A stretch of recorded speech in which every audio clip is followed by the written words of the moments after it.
Assalamualaikum warahmatullahi wabarakatuh. Kembali lagi dalam pembelajaran kimia. Hari ini kita masih membahas materi kimia kelas 10, yaitu tentang lanjutan dari konfigurasi kulit dan subkulit tentang bilangan kuantum dan letak atom di dalam tabel periodik unsur. Kita membahas aturan konfigurasi yang kedua, yaitu aturan Hahn. Aturan yang pertama kemarin sudah kita bahas mengenai prinsip Aufbau ya. Prinsip Aufbau itu digambarkan dalam diagram Aufbau, yaitu penulisan konfigurasi itu didasarkan pada tingkat energinya. Jadi sesuai dengan urutan tingkat energi dari yang rendah ke yang tinggi. Sekarang kita lihat untuk aturan yang kedua adalah aturan Hahn. Pengisian elektron pada orbital dengan energi yang sama tidak akan membentuk pasangan terlebih dahulu. Pada materi tentang model atau mekanika kuantum, kita sudah membahas mengenai orbital. Orbital itu apa? Jadi, orbital itu adalah kebolehjadian ditemukan elektron terbesar ya. Nah, di sini ternyata pada pengisian orbital, elektron pada orbital dengan energi yang sama tidak akan membentuk pasangan terlebih dahulu. Jadi, dia akan berisi satu-satu dulu, baru nanti dia akan berpasangan. Elektron dengan spin sejajar akan mengisi lebih dahulu pada orbital yang setingkat energinya, baru membentuk pasangan dengan spin yang berlawanan ya. Orbital itu digambarkan dalam bentuk kotak. Jadi satu kotak itu berisi 2 elektron, maksimalnya adalah 2 elektron. Sebelumnya kita lihat dulu untuk bentuk-bentuk orbitalnya. Ini ada bentuk orbital S, kalian perhatikan. S itu bentuknya hanya lingkaran ya, jadi lingkaran kayak bola pejal gitu pada sumbu X, Y, Z, tapi tidak terpengaruh pada sumbu X, Y, Z-nya karena dia ada di pusatnya. 1S, 2S itu semakin besar, dan 3S itu semakin besar, karena 3S berarti dia ada di kulit ketiga ya. Kemudian, untuk bentuk orbital P ini seperti ini ya. Pada orbital X berarti dia seperti angka 8 di sini yang ditusuk di orbital X berarti Px, Py di orbital Y, dan Pz dia ada di orbital Z. Bentuk orbital D itu ada 5 ya. D itu ada 5, jadi DYZ berarti di antara Y sama di antara Z ya.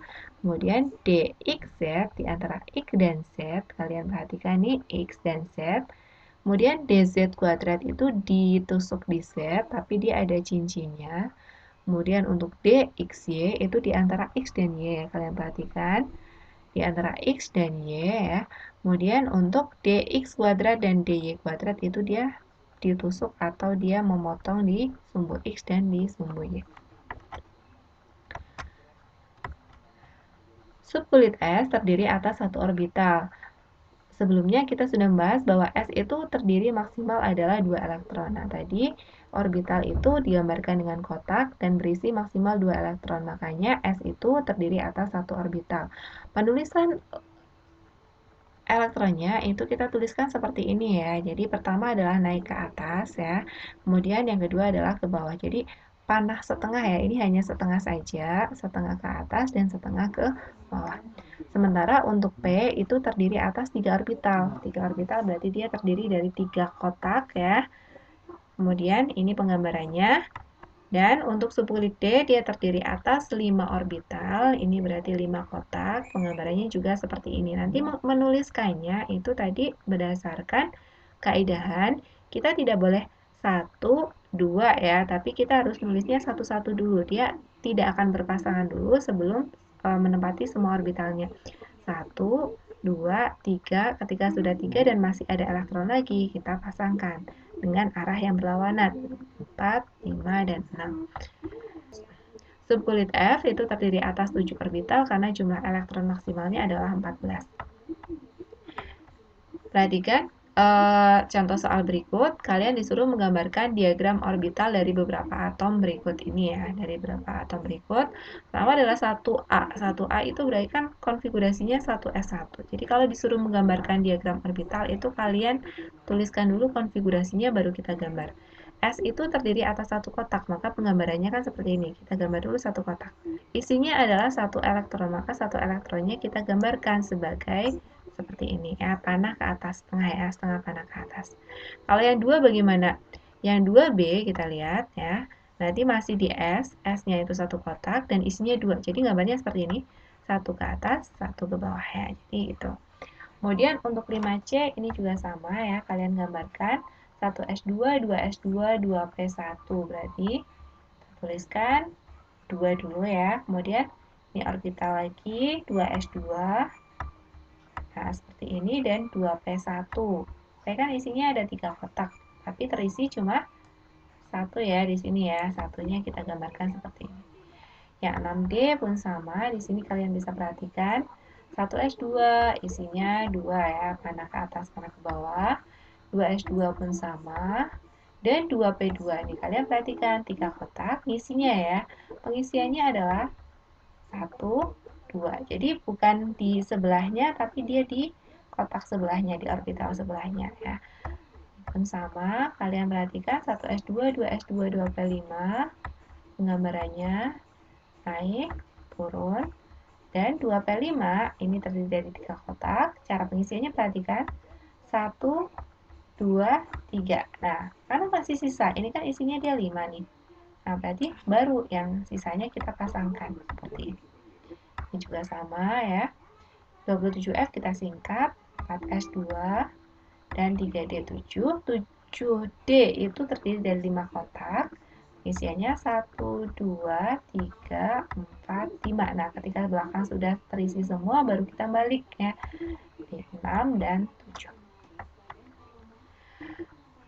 Dasar dari penulisan konfigurasi subkulit yang ketiga itu adalah larangan Pauli ya. Jadi pada larangan Pauli ini tidak ada dua unsur yang mempunyai keempat bilangan kuantum yang sama. Nah, jadi unsur itu akan memiliki bilangan kuantum yang berbeda-beda ya. Jadi di sini kita lihat dulu apa sih yang dimaksud dengan bilangan kuantum. Jadi bilangan kuantum itu adalah bilangan yang menggambarkan posisi elektron dalam suatu atom berdasarkan model atom mekanika kuantum. Jadi posisinya itu ada di mana. Bilangan kuantum itu ada 4 jenis. Yang pertama adalah bilangan kuantum utama, kita simbolkan dengan N kecil. Bilangan kuantum azimut itu L. Bilangan kuantum magnetik itu M. Dan bilangan kuantum spin ya, atau S. Apa yang dimaksud dengan bilangan kuantum utama? Jadi bilangan kuantum utama itu adalah bilangan kuantum yang menyatakan kulit elektron. Berarti kalian ingat lagi nih ya, penulisan konfigurasi subkulit. Kan contohnya 4P6. Nah, kulitnya itu ini yang di sebelumnya dari subkulitnya ya. Jadi 4P6 itu menyatakan kulitnya. Contohnya nih, 4S2. Berarti kulitnya yang mana? Ya ini nih, 4-nya adalah sebagai N atau bilangan kuantum utama kulitnya. 3D8, berarti yang mana yang merupakan N? N-nya adalah yang 3, yang di depan dari SPDF-nya. Bilangan kuantum yang kedua adalah bilangan kuantum azimut. Bilangan kuantum azimut itu menyatakan subkulitnya. Jadi subkulit itu ada S, ada P, ada D, dan ada F ya. Jadi untuk subkulit S itu nilai L-nya atau bilangan kuantum azimutnya adalah 0, P1, D2, dan F itu 3. Contohnya 4S2. Nah, di sini S ya, S berarti L-nya adalah 0. 3P5 berarti kita cukup melihat kalau L itu ya lihat SPDF-nya. Oh, S berarti 0, P itu 1, D itu 2, dan F itu adalah 3. Selanjutnya bilangan kuantum yang ketiga adalah bilangan kuantum magnetik. Bilangan kuantum magnetik itu menyatakan jenis dan jumlah orbital dalam subkulit dan orientasi orbital dalam ruang. Maksudnya seperti apa? Sebelumnya kalian tahu dulu di sini nilai M itu adalah dari min L sampai dengan plus L. Tadi kita sudah membahas L itu bilangan kuantum azimut ya. Untuk S itu 0, P itu 1, D itu 2, dan F itu 3. Jadi langkah-langkahnya pertama adalah kalian gambar diagram orbitalnya, gambar elektronnya, kemudian elektron itu dia akan menempati subkulit yang mana. Nah, itu yang sebagai bilangan kuantum magnetiknya. Nah, berarti kalau S itu kita gambarkan satu kotak dan di bawahnya ada angka 0. Nah, untuk P, karena P itu bilangan kuantum azimut atau L-nya 1, berarti kotaknya ada 3, di bawahnya kita tulis dari min 1 sampai dengan plus 1. Dan D di sini ternyata ada 5 kotak. 5 kotak berarti dari min 2 sampai dengan plus 2, dan F dari min 3 sampai dengan plus 3, karena ada 7 kotak. Contohnya, kita lihat untuk 3D6. 3D6, 3-nya ini merupakan bilangan kuantum utama N-nya ya. Kemudian karena D, maka nilai L-nya itu kan 2. Nah, 2. Kita lihat D. D itu ada berapa kotak? Ada 5. Berarti untuk menuliskan bilangan kuantum magnetiknya, maka kita gambar 5 kotak. Nah, di 5 kotak ini kita kasih tulisan di sini. Ini berarti mulai dari, karena L-nya 2 ya, dari min 2 ya, min 1. Kemudian 0. Kemudian plus 1 ya. Dan yang terakhir adalah plus 2. Nah, 3D6 ini berisi 6 elektron. Nah, 6-nya ini kita gambarkan nih ke sini ya. Jadi kita gambarkan. Gambarkannya bagaimana? 6. Berarti panah ke atas dulu. 1, 2, 3, 4, 5, dan 6 ya. Ini untuk ini ya. Jadi elektron terakhirnya ternyata ada di sini ya. Di sini berarti nilainya berapa sih? Nilainya adalah min 2. Jadi nilai M-nya itu adalah min 2. Selanjutnya bilangan kuantum yang terakhir itu adalah bilangan kuantum spin ya, atau S ya. S itu menyatakan arah rotasi elektron. Jadi kita melihat dari orbitalnya tadi, yang terakhir itu dia terisi penuh atau setengah penuh ya. Jadi kalau dia hanya berisi 1 elektron, maka nilai S-nya adalah plus setengah. Dan jika dia berisi 2 elektron dengan arah yang berlawanan, maka nilai S-nya adalah min setengah. Sebagai contoh, kita lihat. Tentukan bilangan kuantum dari 4P5. Jadi kita lengkap ya, bilangan kuantum 4P5. Perhatikan, 4P5. N-nya itu 4 dari mana? Ini ya, kulitnya. Kemudian subkulitnya P itu 1. Kemudian M ya, M itu berarti dia mulai dari min 1, dari min L sampai dengan L, 0, dan plus 1. Nah, di sini dia berisi 5 elektron. Jadi 5-nya ini yang kita gambar ke sini ya. Jadi kita gambar ke sini ada 5 elektron. Berarti bagaimana menggambarkannya? Panah ke atas 1, 2, 3. Karena sudah sampai belakang, boleh kita balik ke depan. 4, dan 5. Dan terakhirnya tadi ada di sini ya. Ini berarti nilai M-nya adalah berapa? Terakhir di 0. Jadi M-nya adalah 0 dan nilai S-nya karena dia berisi 2, maka nilainya adalah min setengah. Semoga bisa dipahami ya sampai di sini. Nanti untuk latihan soal itu silahkan bisa dikerjakan agar kalian bisa lebih terlatih dalam mengerjakan konsep bilangan kuantum ini. Kemudian kita lihat untuk contoh soal. Contoh soal selanjutnya kita lihat untuk 45X. Bagaimana kalau soalnya dia kompleks ya? Soal kompleks berarti pertama tentukan konfigurasi diagram orbital, banyaknya orbital yang terlibat, elektron yang tidak berpasangan, bilangan kuantum elektron terakhir dari atom ini ya. Nanti kita tuliskan dulu, Mama kan kita mau menjawab soal yang A dulu ya. 45X, bagaimana kalau kita singkat? Boleh kita singkat, berarti 45X kita singkatnya bagaimana? 45X ya, itu kita singkat, angkanya di bawahnya 45 itu adalah KR ya, 36 KR ya, 36 KR kita tuliskan. Kemudian setelah 36 KR itu adalah 5S ya, 5S2 ini sudah 38, ternyata supaya jadi 45 masih kurang 7, 7-nya adalah setelahnya 5S itu kan ada 4D ya, jadi 4D 7. Nah, ini adalah untuk konfigurasi elektronnya. Nah, kalau diagram orbitalnya bagaimana ya? Diagram orbital kalian tinggal gambarkan saja berarti di sini. S itu ada satu kotak ya, isi 2, 1, 2. Kemudian D itu ada berapa kotak? Kalian gambarkan. Ya, gambar kotaknya. Gambar yang benar ya. Ini karena saya nulisnya pakai mouse jadi tidak terlalu jelas. Isinya ada 7, berarti 1, 2, 3, 4, 5, 6, dan 7 ya. Jadi kita gambarkan 7. Kemudian berapa? Ini berarti untuk B sudah terjawab ya. Banyaknya orbital yang terlibat nanti akan kita hitung ya. Kita lihat dulu untuk yang D ya. Kita lihat D. Banyaknya elektron yang tidak berpasangan. Nah, ini gunanya ini ya. Jadi elektron yang tidak berpasangan, kita lihat. Oh, di sini sudah berpasangan. Ini sudah berpasangan, ini sudah. Berarti ada di ini nih. Ini 1, 2, dan 3. Berarti ada 3 elektron yang tidak berpasangan ya. Kemudian yang E itu adalah bilangan kuantum dari elektron terakhir atomnya. Yang terakhirnya kan ini nih. 4D7 ya. Jadi 4D7. Nah, 4D7 itu berarti nilai N-nya berapa? N-nya kan 4 ya, kulitnya adalah 4.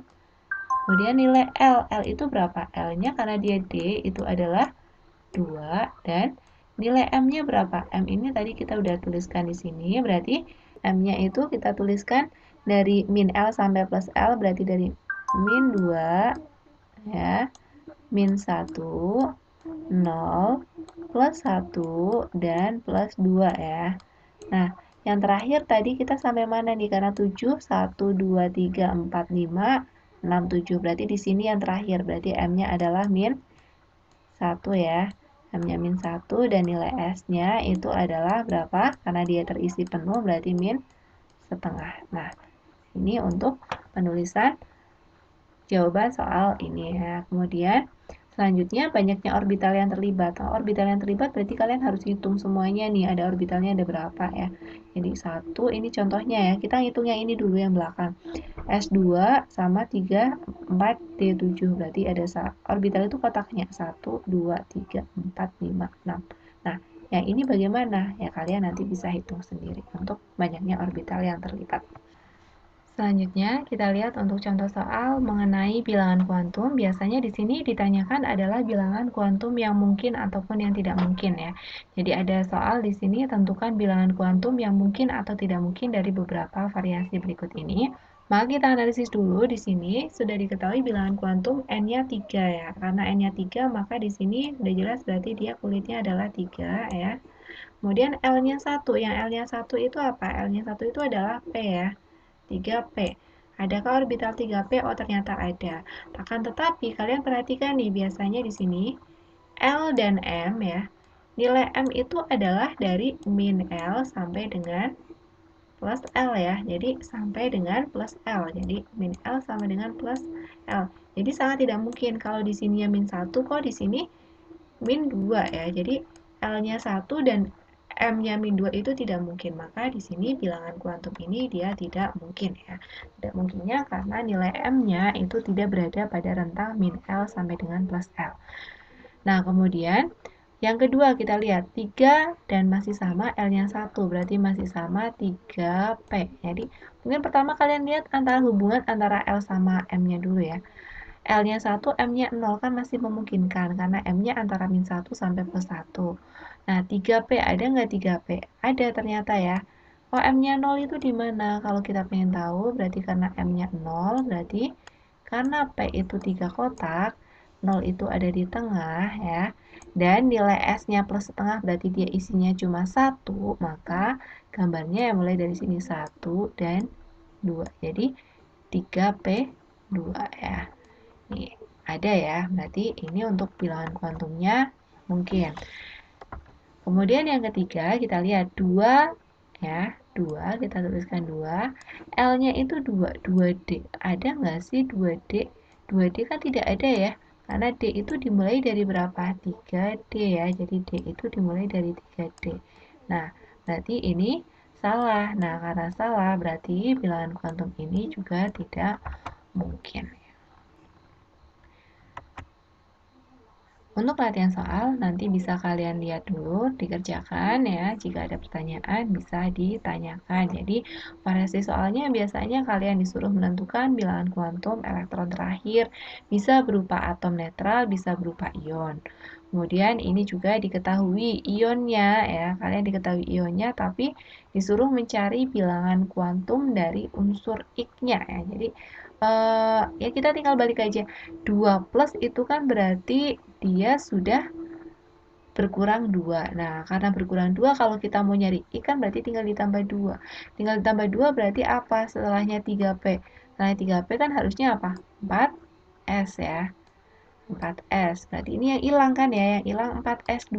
Nah, karena X-nya ini, maka yang terakhir kita dicari bilangan kuantumnya 4S2. Untuk contoh yang ketiga, tadi sudah kita bahas, banyaknya elektron yang tidak berpasangan, kalian bisa cek sendiri. Kemudian, banyaknya orbital yang diisi oleh elektron pada atom X, itu juga kalian bisa cek sendiri, berarti tinggal di gambar orbitalnya ada berapa.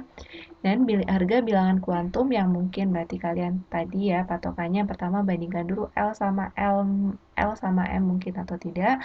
Kemudian kalian cocokkan antara N sama L-nya ya. Adakah misalkan apakah ada N-nya itu 3 tapi ternyata L-nya itu 3 juga. Berarti kan 3F. 3F itu tidak ada. Berarti makanya itu tidak mungkin. Nah, kalian bisa cek sendiri manakah bilangan kuantum yang mungkin pada option A, B, C, D, dan E berikut. Demikianlah materi mengenai bilangan kuantum dan konfigurasi sukulit. Semoga bermanfaat. Wassalamualaikum warahmatullahi wabarakatuh.